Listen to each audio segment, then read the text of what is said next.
আজকে ছিল মাধ্যমিক পরীক্ষার প্রথম দিন।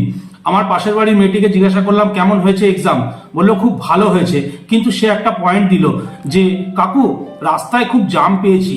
তো আমাদের পশ্চিমবঙ্গ মধ্যশিক্ষা পর্ষদ থেকে এবং পশ্চিমবঙ্গ সরকার থেকে প্রত্যেকটা ওয়ার্ডে ওয়ার্ডে মাইকে করে অ্যানাউন্স করা হচ্ছে যে আমাদের টোটোওয়ালা ভাইরা, আমাদের অটোওয়ালা ভাইরা, বাস ড্রাইভাররা, আপনারা দয়া করে একটু রাস্তায় যানজটটা যাতে কম হয় সেটার দিকে খেয়াল রাখুন।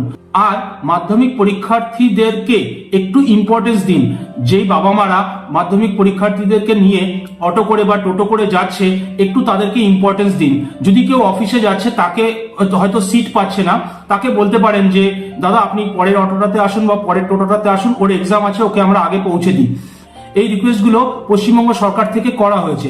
যাই হোক, এবার কিছু ফ্যাক্টে আসি। এই বছরে এক্সাম শুরু হয়েছে আজকে 10 তারিখ, চলবে 22 তারিখ পর্যন্ত, মানে 13 দিন। এই 13 দিনের মধ্যে 8 দিন কিন্তু এক্সাম আছে।